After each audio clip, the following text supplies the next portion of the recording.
74, le podcast vélo de Specialized avec Michael Carminati.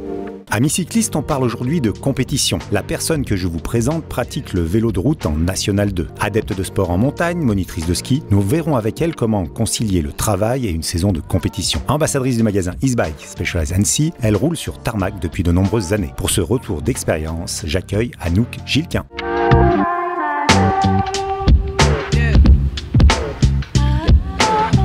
Vous écoutez 74, le podcast vélo de Specialized.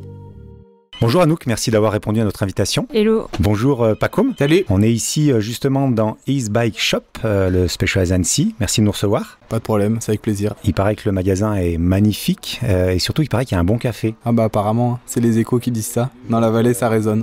On va inviter nos auditeurs à venir te rencontrer avec ton équipe ici, à découvrir les différents modèles, bien évidemment route, gravel, VTT. C'est ça, exactement. Et puis boire un petit café. Avec plaisir. Anouk, c'est le sujet qui nous intéresse aujourd'hui. Donc tu es ambassadrice du magasin Specialized Annecy. Tu as un parcours un petit peu atypique, on va en parler ensemble. C'est-à-dire que tu n'as pas évolué dans la sphère vélo de route depuis toute petite. Tu n'as pas fait de compétition route quand tu étais jeune. Mais avant de parler de ça, je voudrais qu'on situe un peu qui tu es. C'est-à-dire que on est à Annecy ici aujourd'hui. Tu vis dans le coin ? Ouais, je viens d'Annecy. Donc du coup, mes parents habitent proche du lac Léman. J'ai grandi ici et j'ai rencontré Pacôme cette saison, en milieu de saison, justement pour voir avec lui comment on pouvait se lier et créer quelque chose ensemble. Alors justement, on est dans le magasin en direct pendant les heures d'ouverture, il y a du monde, donc Pacôme s'est dégagé 5 minutes pour venir parler avec nous. Ça va nous permettre de te libérer, Pacôme, mais est-ce que tu peux nous raconter un petit peu l'histoire de la rencontre avec Anouk? Pourquoi tu as décidé de l'épauler? Ouais, alors un petit peu, pour remettre un peu les choses dans le contexte, là ça fait 4 mois qu'on a ouvert le magasin, donc c'est quelque chose de très récent. Moi, venant de l'esprit un peu plus VTT, je cherchais plus ou moins ambassadeur ou ambassadrice, plutôt route, du coup pour représenter vraiment cette image que Specialized dégage dans un premier temps, quoi. Et là, par hasard, Anouk s'est présenté au magasin recherchant plus ou moins, on va dire, une aide de sponsoring et le feeling est tout de suite passé. C'est pour ça qu'on a mis la chose en place sur un tarmac SL8 et maintenant ça se passe vraiment bien, quoi. On arrive à trouver toutes sortes de choses. Que ça soit shooting, que ça soit les réseaux, elle les fait très bien, ou alors encore faire parler d'elle avec le vélo autour d'Annecy, c'est des choses qu'on arrive vraiment à lier et ça fait un bien fou au magasin, quoi. Anouk, ce qui t'a plu dans la philosophie de Eastbike Shop, c'est quoi? Attends, petite anecdote, c'est qu'on a des amis en commun et mon cousin qui connaît très bien. C'est la famille. Voilà. Et du coup, on m'a dit que du bien de Pacôme, et du coup, je suis allée le voir. Je suis allée voir comme ça, et la question c'était... Qu'est-ce qui t'a plu dans la philosophie du magasin? C'est vrai que comme disait Pacôme, c'est un magasin qui a ouvert au mois de février 2024. Ouais. Donc c'est assez récent. C'est un beau mag, il y avait pas mal de choix. Moi j'étais un peu dans l'embarras, fallait que je change de groupe. De groupe sur ton vélo? De groupe sur mon vélo. Et du coup, Pacôme m'a proposé un groupe et après un kit cadre, et finalement j'ai tout monté. Et on arrive à s'entendre là-dessus, quoi. Ouais. C'est ça qui est cool, c'est qu'on a trouvé un accord tous les deux, et puis je pense qu'aujourd'hui elle n'est pas déçue de son choix, et c'est pour ça qu'on est là aujourd'hui tous les deux, quoi. Par contre, tu parlais de passif compétiteur. Tu peux nous dire un petit peu plus? Tu pratiquais donc le VTT, ouais. Mais quelle discipline? Totalement. Alors, le magasin, comme on en a discuté, c'est une passion avant tout, par la compétition, qui était le vélo de descente. Donc, j'ai regardé justement ce week-end, c'était ma première compétition après 12 ans. Ça fait maintenant 12 ans que je roule en compétition en descente. Et donc du coup, j'ai décidé d'ouvrir le magasin parce que ne pouvant pas vivre de ma passion par le biais du sport, j'ai décidé de la transmettre. Donc c'est avant tout une transmission de passion plutôt qu'un business. Et par chance, ça fonctionne bien, donc c'est pour ça que c'est cool. C'est un peu aussi un magasin un peu qui marche en famille, puisque je lève les yeux, je vois ton père au fond qui est en train de bricoler un stump jumper.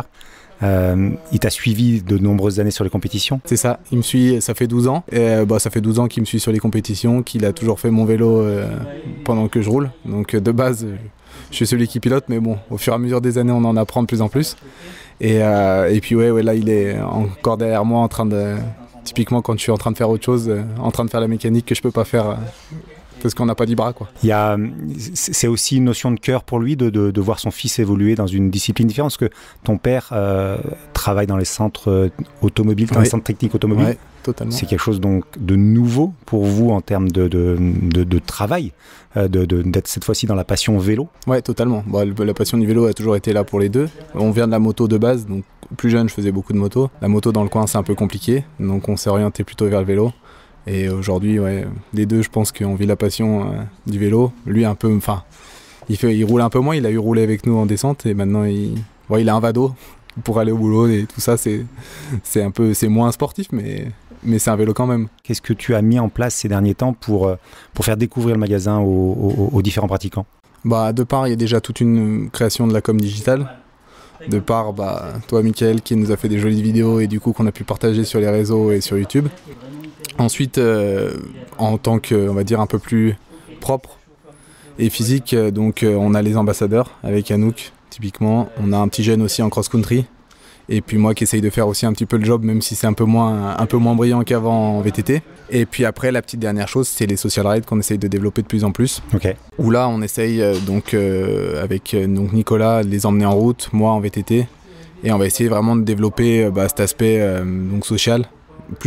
Créer une vraie expérience autour du vélo et que ça s'arrête pas juste à une vente. En fait, je trouve ça dommage dans certains magasins d'être pris pour un numéro et que vraiment en fait qu'on achète un vélo et qu'après on n'ait plus jamais à revoir le client. En fait, moi j'aime bien créer ce lien on va dire fort avec le client et c'est quelque chose que j'apprécie. Et de part en fait, je pense que Anouk sera amené aussi à venir rouler un petit peu et en fait de faire rouler un petit peu les gens qu'on a dans le coin, de créer un peu cette communauté d'un vrai petit groupe autour du magasin. C'est pas facile, en 4 mois on n'a pas encore réussi, on va pas dire qu'on a réussi parce que ce serait mentir. Mais dans le futur, que ce soit en route ou en VTT, on aimerait bien créer un petit état d'esprit, comme diraient les copains de chez CP Bike, quoi. Tu as, on leur passe le bonjour d'ailleurs à Cyril et Pierre, qui font un excellent podcast aussi. Tu as mis en place des stages vélo avec la plateforme Aetos pour les prochaines années à venir, il me semble, non? C'est ça exactement, ouais. C'est encore en cours. Normalement, on va faire des voyages à vélo au départ du magasin, donc à travers les Alpes. Donc après ça, c'est une population, je pense qu'on va cibler des gens qui sont plutôt des voyageurs du coin, et du coup qui ont besoin d'un guide et tout ça pour découvrir nos Alpes. Et depuis la plateforme Aetos, qui je pense qui est le vélo le plus adapté, on va dire, pour la montagne et par chez nous. Et donc du coup, le but c'est de faire jouer le magasin et de commencer au magasin pour montrer déjà l'intérêt donc d'avoir un Specialized et ensuite de créer vraiment cette expérience à partir de la boutique, quoi. Paco, merci. Retrouvez le magasin sur Instagram, Facebook, le site internet, l'adresse. L'adresse donc site internet c'est is.bike.shop@gmail.com, ça c'est pour le mail, et sinon c'est isbike.com. Merci de nous avoir accordé 5 minutes pour discuter de ça. Pas de souci, avec plaisir, Mickaël. À très vite, Paco. À bientôt, salut.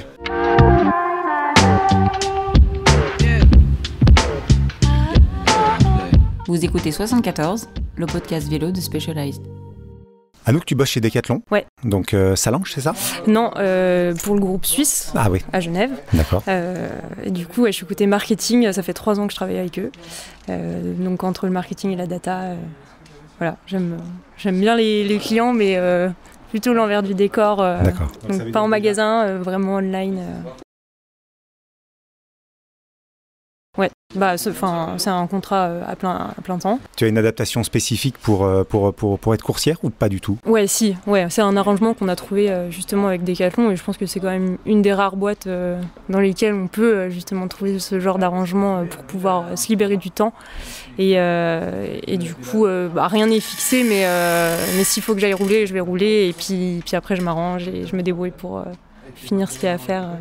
C'est un peu un contrat de confiance. Donc ça, c'est un premier taf. Ouais. Le second taf, il est saisonnier. Tu es monitrice de ski à l'ESF aussi? Ouais, c'est ça. Je suis monitrice de ski à l'ESF des Jets. Donc j'ai toujours été là-bas, j'ai un appartement là-bas, ma famille est là-bas. Et du coup, ça, je le fais aussi donc l'hiver en parallèle du vélo, de Decathlon. Et voilà, donc j'ai les week-ends en ski, la semaine chez Decat, et le vélo par-ci par-là. Ça fait des grosses journées. Alors justement, multidiscipline, ça veut dire que le ski, Tu m'avais confié hors micro que tu faisais aussi du ski d'alpinisme. Ouais, voilà, c'est le petit plus, le petit plaisir pour justement varier un peu du vélo l'hiver et faire du sport un peu différemment et se faire un peu de foncier. Tu es venu donc à la compétition sur du vélo sur le tard, c'est-à-dire que tu n'as pas été dans les écoles de cyclisme quand tu étais enfant? Ouais, j'ai commencé le vélo il y a 3 ans, c'est ma 3e saison de cyclisme. Donc ouais, là maintenant je rivalise avec des nanas qui ont commencé le vélo depuis toute petite et ouais, c'est une expérience qui est hyper chouette. Justement, ouais, je pense tout le monde peut commencer un sport et faire quelque chose de bien quand on s'investit vraiment, ça vaut le coup. Donc les premières années, tu as couru avec les garçons? C'est ça, exactement. La première année, j'ai quand même beaucoup roulé du coup avec mon copain Mathieu, qui m'a pas mal poussé. Lui, il vient plutôt du milieu de VTT, donc il s'est remis un peu la route avec moi. Et il m'a poussé à faire des premières cyclos par-ci par-là. Et puis après, j'ai pris le goût à ça, donc j'ai pris une licence. Donc une licence FFC, j'ai fait des courses avec les garçons et maintenant me voilà qu'avec des filles en national. Donc passage pour la première année là en 2023-2024 en National 2. Ouais. Donc dans une équipe qui est féminine mais sur Lyon, qui s'appelle Hexagone. Voilà, ok. Ouais. Et tu as été aussi passé un moment pour Machi? Oui, donc l'an dernier, j'avais une licence avec eux. Ouais, voilà, et c'est le moment où je courais en FSC avec et des garçons et des filles. Comment se passe cette découverte? C'est-à-dire que, comme tu l'as dit, tu arrives du milieu du ski. Je suppose que quand on est monitrice, il y a tout le test technique, la préfo, la capa, enfin toutes ces choses-là à passer, ça prend quelques années. Long. Ouais, j'ai mis 9 ans à passer tout ça, c'était quand même vraiment long. Et pourtant, je suis pas la dernière, je pense. Ouais, c'était un gros investissement. En fait, ça allait pas trop mal en ski, mais je savais que j'allais pas passer en haut niveau ou quoi. Donc du coup, j'ai fait un lycée sport-études sur Chamonix. Donc pareil, en biqualification et études et ski. Et voilà, j'ai toujours eu des parents un peu pushy et ils m'ont toujours dit tout ce que j'entreprends, faut que j'essaie d'en faire quelque chose avec. Faut le faire à fond. Voilà, faut le faire à fond et c'était bête de perdre toutes les années de ski. Donc du coup, je me suis lancée dans le monitorat et j'ai passé mon monitorat et me voilà.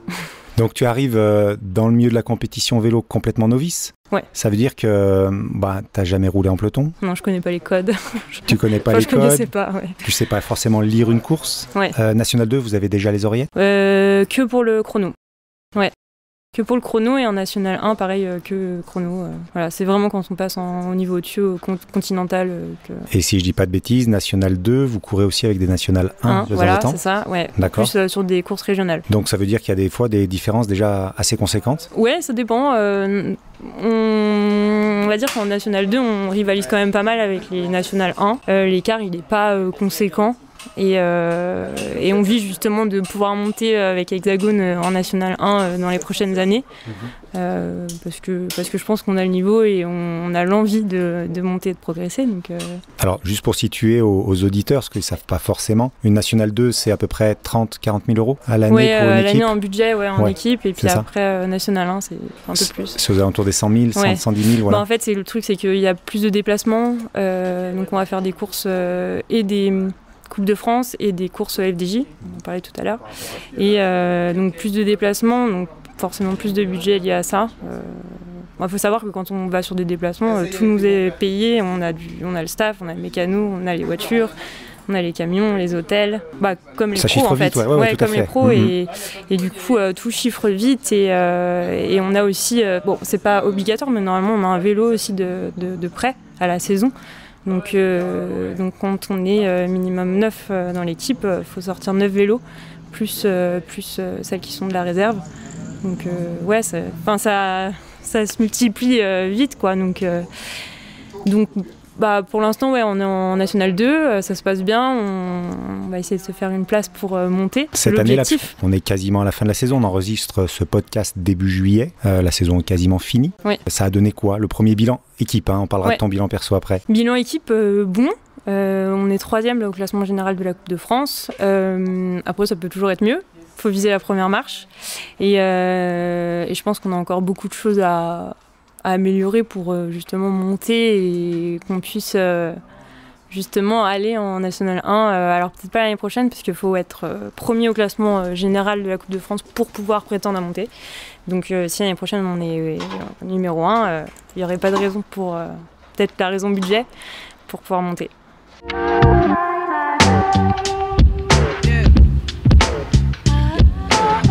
Vous écoutez 74, le podcast vélo de Specialized. Alors je reviens sur ton parcours perso, c'est-à-dire je vais reprendre ma question de tout à l'heure au début, c'est-à-dire que tu arrives là bien évidemment sans une grosse expérience, ça veut dire en National 2 tout de suite aller frotter un peu, avec un niveau qui est forcément déjà quand même assez conséquent chez les féminines. Comment tu te dépatouilles sur les premières courses, c'est-à-dire que comment tu as tiré ton épingle du jeu, comment tu as découvert ça? C'est vrai que ça fait un peu peur les premières courses. La première Coupe de France, j'ai pris un petit tir. Je m'attendais pas à ce que ça soit aussi dur et qu'il y ait autant de monde dans le peloton. On était 160, donc ça fait quand même un gros paquet. Et dès qu'il y a une chute, ça fait peur. Et puis si on n'est pas pris dedans, on a de la chance. Donc je dirais que les premières courses, ça a vraiment été de gérer justement ce placement et de pas être justement en fin de peloton dans les chutes et dans les galères. Voilà. Pas faire l'élastique à chaque fois. Et après, après chaque course est différente, donc c'est toujours un peu compliqué d'appréhender ça. Mais pour mon cas, j'apprends sur toutes les courses et toutes les courses sont différentes. Donc, les personnes qui sont issues du cyclisme très jeunes, souvent le circuit elles le connaissent déjà un petit peu. Donc ça veut dire que elles ont une avance sur toi, on va dire psychologique, dans le sens où elles connaissent le terrain, elles savent à quel moment il faut attaquer, il faut partir. Ça a joué en ta défaveur cette année? Ouais, moi je pars à chaque fois avec un petit retard là-dessus parce que je connais pas forcément le terrain, je le vois sur la carte, on débriefe avec le DS, le directeur sportif et on arrive à appréhender le terrain. Souvent on arrive la veille, donc on va sur une partie de la course, si c'est pas une course en ligne et qu'on peut voir au moins une partie du circuit. Mais du coup je pars toujours un peu en retard par rapport aux autres. Mais après je sais pas si c'est du retard, en vrai c'est...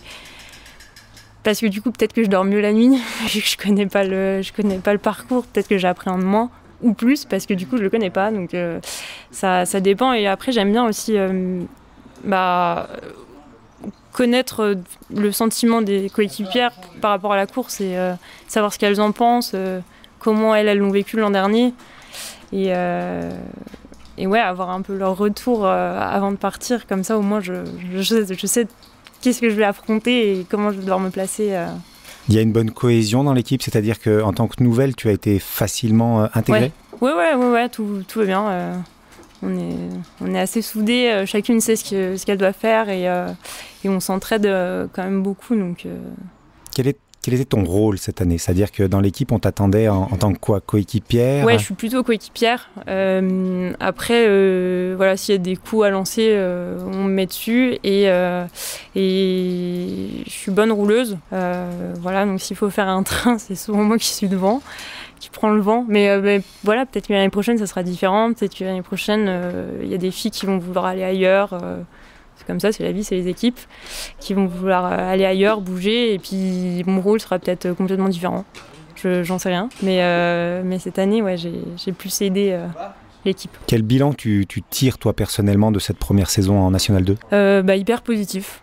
C'était une trop bonne expérience et moi qui suis pas arrivée dans le vélo très jeune. Après, faut vraiment s'investir à 100% et après c'est un peu mon fonctionnement. Je marche quand même vraiment à l'instinct et si je fais quelque chose, je le fais à fond. C'est peut-être pour ça que je fais pas de triathlon, ça prendrait trop de temps et je serais pas bonne dans tous les sports et du coup j'aurais du mal à me lancer et à aimer ce que je fais. Donc le vélo, je me suis mis vraiment à fond dedans et du coup j'en tire un bilan hyper positif, même si j'ai pas encore levé les bras. Ça va venir. Je pense qu'il faut être patient aussi, il faut pas brûler les étapes. Mais des fois dans le peloton, je me dis mais en fait t'es là, t'es avec les meilleurs, t'as ta place quoi. Et je pense que c'est vraiment ça qu'il faut prendre et quand on a envie de se lancer, faut y aller et il faut le faire à fond. Faut pas avoir de regrets en fait en prenant la ligne, en se disant je suis pas assez entraînée, j'ai fait la bringue le week-end dernier, ça va pas.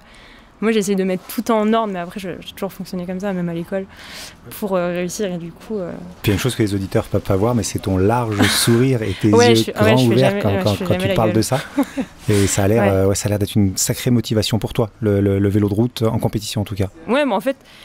Ce que je trouve top, c'est que je suis arrivée vraiment sur le tard et au final, quand on regarde un peu le parcours, on se dit en fait c'est possible et je pense qu'il y en a plein qui sont comme moi, qui sont dans mon cas et qui justement pourraient percer parce qu'ils ont des super capacités. Il faut juste oser se lancer et y aller. Et voilà, faut pas viser trop, faut quand même garder les pieds sur terre, parce qu'après on peut être déçu, mais faut toujours un peu faire 2 pas en arrière et se dire et regarder d'où on vient et ce qu'on a fait et pourquoi on est là. Et je pense que c'est assez important de. Faut pas prendre le boulard non plus. Donc du coup, entre l'image que tu te faisais de la Nationale 2 et la réalité, il n'y a pas de déception ? Non, il n'y a pas de déception. Non, c'est vraiment une super expérience.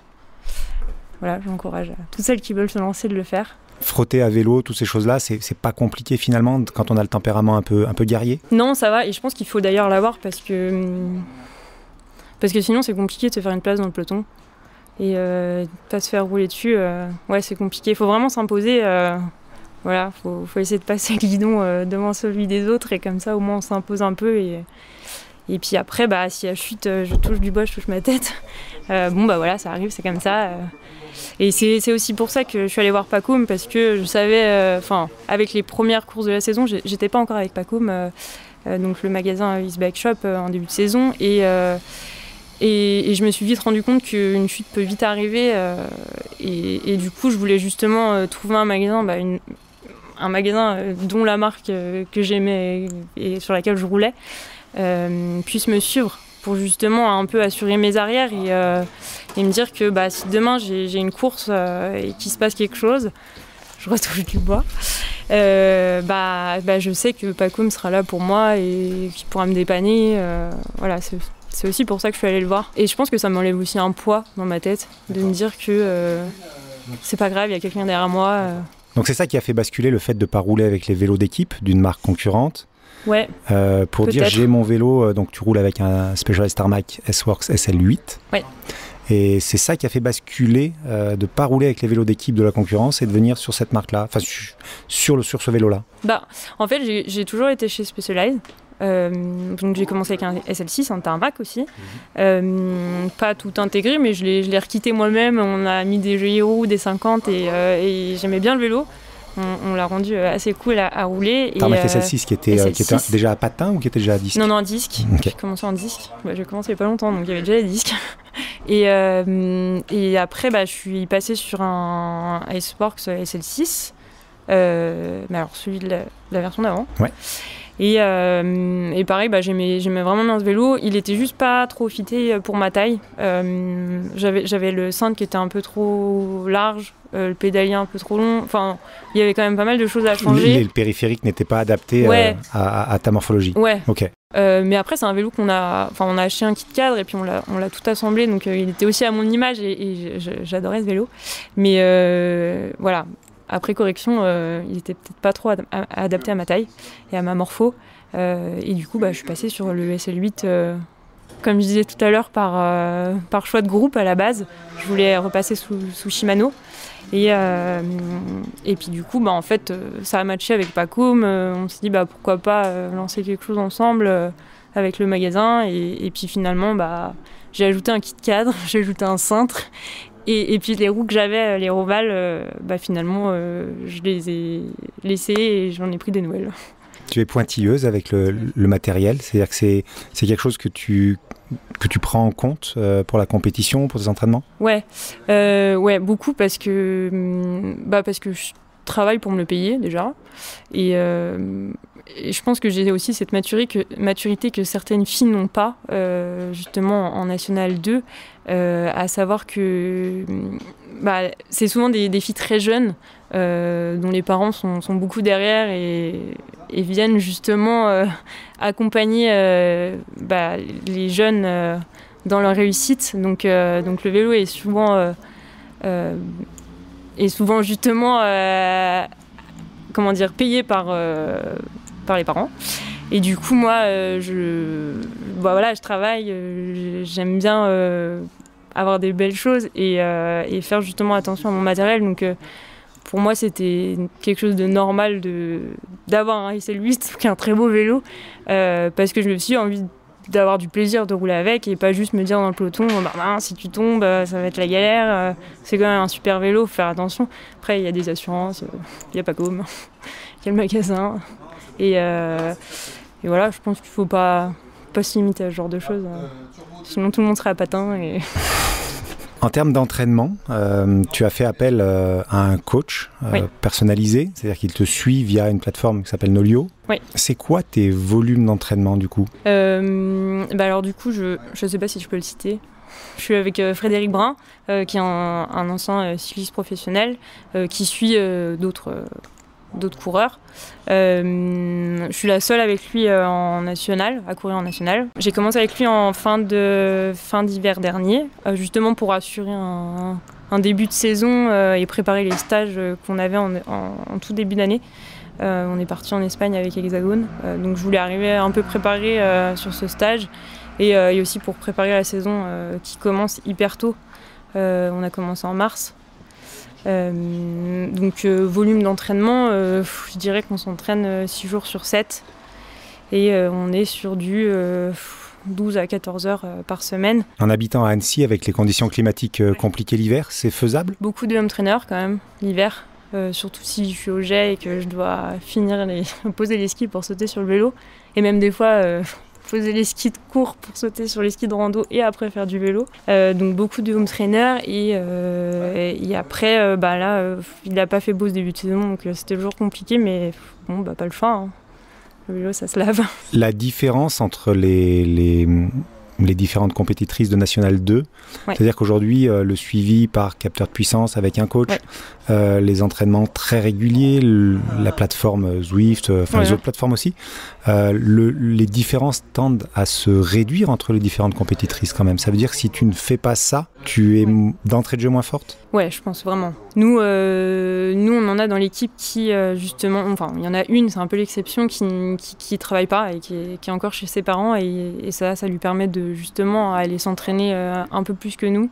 Et je dirais qu'elle a peut-être une sortie courte et puis une sortie longue en plus que nous. Donc elle va être sur des volumes de 17 heures quand nous, au max, on en fait 14. Et la différence en fin de saison, elle est vraiment grande. Et même sur le vélo, elle développe des watts que nous, on n'a pas forcément. Mais je pense que c'est dû à cet entraînement-là. Après, il faut faire gaffe quand même à ne pas se surmener. Elles ont tout juste 20 ans, donc le cœur, il marche. Mais après... le plaisir reste important. Ouais, le plaisir reste... Ouais, je pense qu'il ne faut pas se dégoûter quand même du vélo. C'est bien de couper. Je suis en coupure, là, 4 jours. Ouais, c'est ce que tu me disais. C'était compliqué. 4 jours, ouais. C'est compliqué, il faut trouver d'autres choses à faire, mais je pense qu'il faut pas se dégoûter du vélo. Et bon, on n'est pas pro, donc il faut aussi garder les pieds sur terre. Pour que les gens comprennent bien, ça veut dire quand même qu'on est en National 2. Ouais. Y a encore plein de niveaux au-dessus. Ouais. Et déjà, ton volume, tu disais 13 à 17 heures en fonction des personnes, est déjà très conséquent. Et si jamais tu ne le fais pas, ça veut dire que la National 2 n'est plus abordable, quoi. Ouais, si elle peut être abordable, mais je pense que dans les courses, après, ça se fait vraiment ressentir. Et subir une course, c'est pas cool. Rien jouer, vraiment faire 8 heures de route pour monter en Bretagne et être hors délai, c'est compliqué. Donc, je pense qu'il y a quand même un certain niveau d'exigence et justement d'heures d'entraînement à bien suivre. C'est un sport qui est hyper exigeant. Un peu comme la course à pied. On arrête une fois et après, c'est vraiment dur de s'y remettre. Et je pense qu'il faut quand même être assez organisé et puis justement avoir quelqu'un en qui on a confiance, qui nous suit et qui nous pousse et qui nous challenge. C'est hyper important.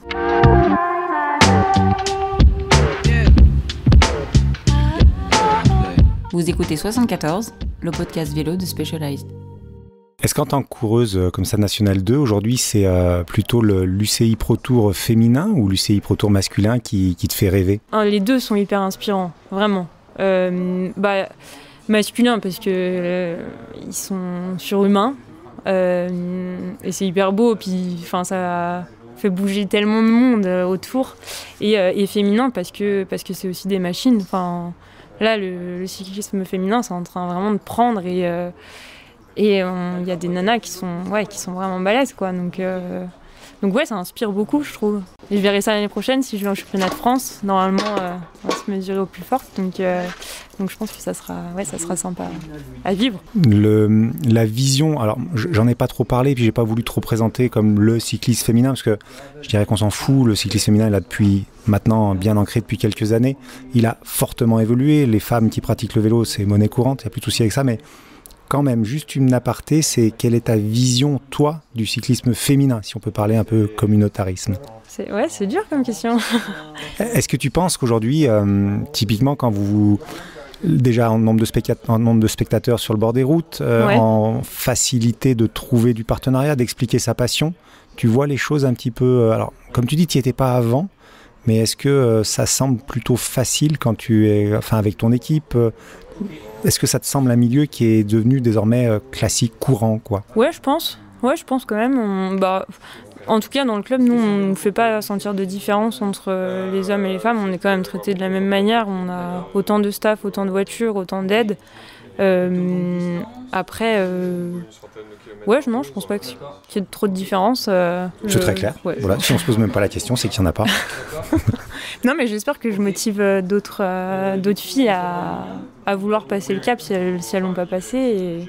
ouais, tout est possible en vrai. Le vélo peut se commencer sur le tard. Ouais, je pense. Ouais, je pense. Et en fait, je me dis que... Alors moi, j'ai 28 ans et ouais, c'est tard, je suis dans le milieu, on va dire. Il y en a des très jeunes qui ont tout juste 18 ans et il y en a des un peu plus vieilles qui doivent avoir 32, 34 ans. Donc je suis un peu au milieu. Mais du coup, j'arrive avec cette maturité qu'ont peut-être pas certaines filles. Mais du coup, sans l'expérience qu'ont certaines filles. Donc du coup, il y a un juste milieu à avoir. Et je me dis que si c'est pas maintenant, ça sera peut-être jamais. Donc en fait, faut se lancer, il faut y aller. Tu as aussi la fraîcheur du fait de ne pas avoir été depuis toute petite. Peut-être aussi. En termes de pratique, donc tu l'as dit, tu fais un peu de CLM, tu l'as dit tout à l'heure. Ouais. Mais tu fais autre chose encore en hors saison pour ouais. Ouais. Alors on a des vélos plein le garage. Ouais, j'ai un VTT, mais là c'est vraiment en plus fin de saison. Quand c'est pas trop la gazou et qu'on se motive. Et après, gravel, j'ai fait ma première course de gravel il y a 3 semaines. C'était quoi? C'était la Wish One. Alors, j'ai pas fait le parcours UCI, j'ai fait la course de la veille, donc c'était déjà 80 km, c'était déjà très bien. Mais comme ça, j'ai vu pour l'année prochaine. Et ouais, donc du coup, gravel, je trouve que c'est pas mal aussi de varier et de voir d'autres disciplines. Et ça reste la même chose, on pédale. Mais c'est un peu différent en gestion. Voilà. Même par rapport à certaines courses, tout est différent tout le temps en fait. Donc c'est intéressant. L'avenir d'Anouk sur un vélo, c'est quoi alors? Qu'est-ce qui arrive là prochainement? Le but, ça serait de devenir leader l'année prochaine. Mais si je le suis pas et qu'il faut aider la leader et être la première qui a de la leader, ouais, je le ferai. Ouais, j'aimerais bien lever les bras une fois sur une saison, ouais. Mais je pense qu'il faut vraiment avoir du recul sur ce qu'on fait et encore une fois, comme ce que je disais tout à l'heure, ça m'arrive de lever la tête et de me dire mais en fait je suis au milieu de 160 nanas qui sont pas là par hasard et moi aussi je suis pas là par hasard, donc en fait c'est déjà énorme le chemin qui a été parcouru, donc faut pas griller d'étapes, pas dire l'année prochaine je suis pro, non, faut garder quand même les pieds sur terre parce que sinon je gagnerais tous les week-ends. Donc faut pas être trop prétentieuse. Mais ouais, déjà lever les bras, ça serait cool. Et là, jusqu'à la fin de l'année calendaire, tu vas faire des cyclos, tu vas faire des choses comme ça un petit peu pour te changer, pour te vider la tête, faire autre chose? Ouais, il y a 2-3 cyclos qu'on peut faire. Parce qu'en fait, la période de juillet-août, elle est un peu creuse pour le cyclisme féminin. Les garçons, ils ont des courses un peu toute l'année, c'est un peu plus étalé. Nous, on a vraiment cette période-là qui est un peu creuse. Donc on complète. Il y a encore une course au point à aller chercher là, ou c'est terminé? Ouais. Alors ouais, en septembre, on a encore une Coupe de France, c'est la dernière. Et entre, normalement, on va essayer de faire des chronos par équipe, donc en contre-la-montre, pour s'entraîner justement. Donc en National 1, on est en individuel, en contre-la-montre, et en National 1. Voilà, en National 1, on court en équipe, et en National 2, on est en individuel. Donc du coup, c'est une pratique qu'on fait pas souvent, puisqu'il faut un terrain qui est adapté, voilà, c'est quand même compliqué des fois de sortir le chrono. Et du coup, c'est des courses sympas à faire en fin de saison avec l'équipe. Et c'est difficile de courir en équipe, en chrono. Très. Ouais, c'est hyper compliqué. C'est une expérience compliquée, c'est pas évident. Ouais, parce qu'il y en a toujours un qui a des watts de fou. Et si toi, t'es le maillon faible, c'est vraiment compliqué. Ça peut être un très mauvais moment.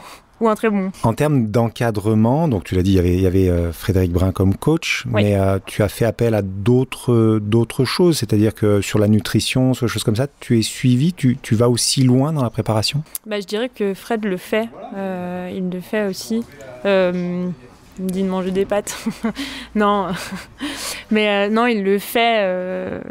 Il le fait quand même parce qu'en fait, il a vraiment son retour d'ancien cycliste pro. Et voilà, il va jamais me dire en rentrant d'un gros déplacement le lundi, il va jamais me dire tu fais rien, tu restes dans le canapé. Il sait qu'il faut aller tourner les jambes, même s'il fait pas beau, voilà, faut le faire. Enfin, c'est plein de petits tips en fait qu'il me donne. Et donc non, là, j'ai pas ressenti le besoin d'être accompagnée sur ce plan-là, parce que j'ai pas de troubles ou voilà. Et puis mentalement, il est très bien. En fait, il m'apporte beaucoup, il me rassure beaucoup et sans trop en faire non plus. Et il me pousse pas mal. Donc du coup, j'ai pas eu besoin non plus de faire appel à quelqu'un d'autre pour avoir un coach mental ou quoi. Il y a beaucoup de personnes aussi, hommes ou femmes, dans la compétition qui ressentent des douleurs, des choses comme ça sur le vélo. Ouais. Toi, tu as réglé ça, tu as ressenti, tu as adapté ton vélo à ta morphologie ? Ouais, c'est ce que je disais, mon ancien vélo, justement, il n'était pas forcément adapté à moi. Donc du coup, pas de regret d'avoir changé. Même si on s'attache vite au matériel. Mais ouais, du coup, Frédéric Brun, il est aussi... fitter. Fitter, voilà. Il est fitter dans un magasin sur Genève. Et du coup, je suis passée par lui et on a fait plusieurs réglages. Je suis retournée plusieurs fois. Il m'a fait pareil le contre-la-montre aussi, qui est... Ça, c'est pareil, c'est hyper compliqué parce que tout est normé, c'est au millimètre. Si le vélo est contrôlé au départ de la course, on peut ne pas partir ou alors tout devoir changer. Puis alors du coup, on part avec un vélo qui est plus du tout adapté à nous.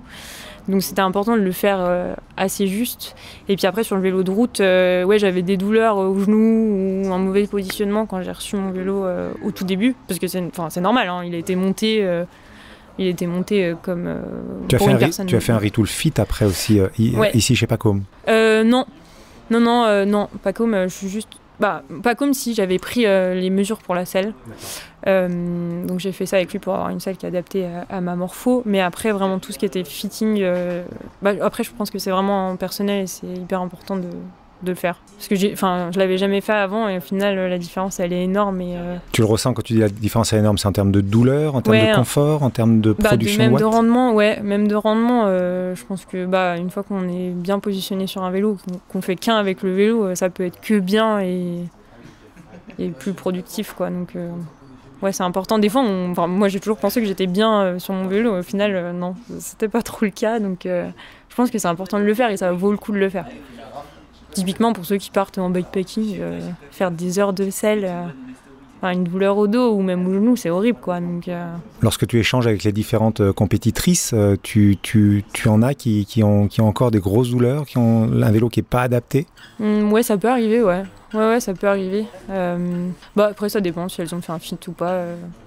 Pareil, c'est hyper personnel. Il y en a qui se sentent bien, puis d'un coup, qui se développe une douleur, je ne sais comment... par une cale qui est mal positionnée ou quoi, donc c'est important de le faire. Anouk, ça fait une bonne trentaine de minutes qu'on est ensemble, on a pu aborder différents sujets. Je te remercie d'être venu nous rejoindre ici chez Pacôme, chez Eastbike. Je te dis un gros merde pour l'année prochaine. J'espère que cette Nationale 1 va se profiler à l'horizon. Ouais, on espère, c'est ce qu'on vise. Tu es prête ? Ouais, je suis prête.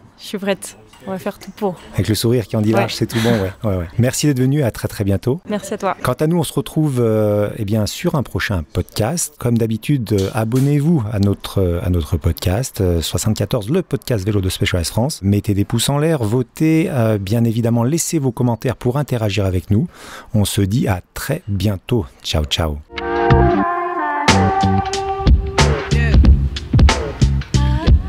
Découvrez l'univers Specialized sur www.specialized.com.